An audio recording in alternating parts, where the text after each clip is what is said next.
दोस्तों नमस्कार। मैं आपका मित्र आपका भाई पंकज आप पुनः आपसे फिर एक बार आज रूबरू होने का मौका मिला है।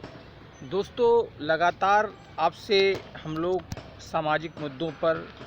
या किसी भी चीज़ों पे आपसे मुलाकात आपसे वार्तालाप होती है। दोस्तों आज का जो विषय है खासकर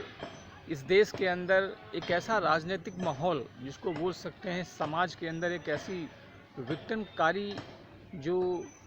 समाज के अंदर वैमनस्यता को जन्म देती हैं उसके संदर्भ में हम लोग आज बात करना चाहते हैं। दोस्तों आज़ाद भारत जब 1952 में हमारे देश में प्रथम आम चुनाव हुए उस समय तात्कालिक हमारे देश के प्रधानमंत्री पंडित जवाहरलाल नेहरू ने जब इस देश की बागडोर को संभाला तो उस समय देश की तात्कालिक स्थितियां ऐसी स्थितियां थीं जिसमें समाज और राष्ट्र को एक माला में पिरोना था, क्योंकि सुई से लेकर जहाज़ तक का निर्माण हिंदुस्तान के उस तमाम लोगों के साथ एक जनजागरण माध्यम काल के माध्यम से, और क्योंकि अंग्रेज़ों की गुलामी से जकड़ा हुआ देश जब 1947 में आज़ाद हुआ तब इस आज़ाद भारत में ऐसी बहुत सी आवश्यकताएं थीं जो हमारे समाज हमारे राष्ट्र के लिए बहुत ज़रूरी थी। उन समाज और राष्ट्र को अगर अपने आप में अनुग्रहित करना चाहते हैं तो उसके पीछे हम चलेंगे,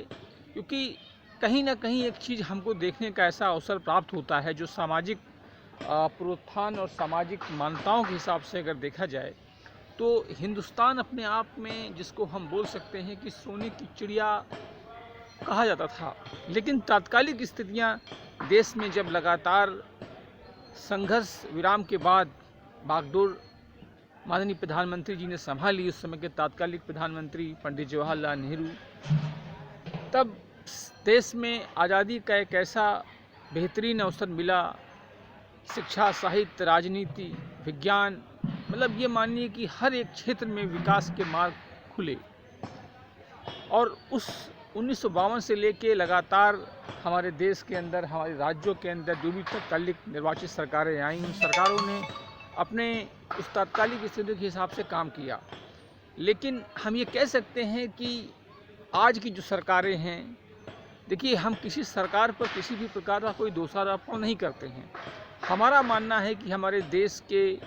जो भी सरकारें थी उन सब ने अच्छा काम किया। जो सरकारें हैं वो अपने प्रयास से अपने दृष्टिकोण से कार्यों को क्रियान्वित कर रही हैं, लेकिन कहीं ना कहीं समाज के अंदर या देश के अंदर या हमारे एक समुदाय के अंदर, वो कोई भी समुदाय हो सकता है, धर्मों के अंदर एक ऐसा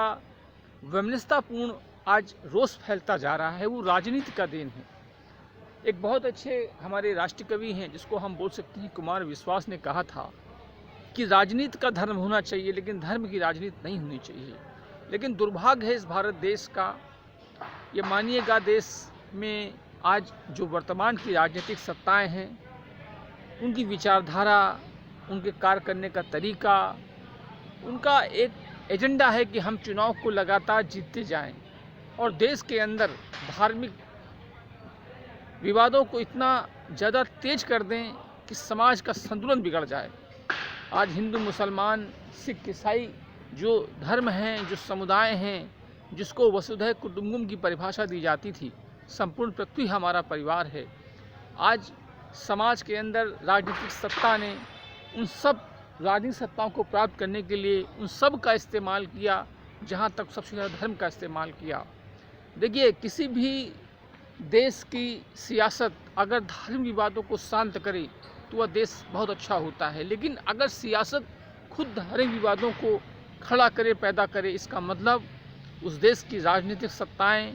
उस देश की राजनीतिक सत्ताओं पे बैठे हुए हुक्मरान वो सही ढंग से देश को दिशा को क्रियान्वित नहीं कर रहे हैं।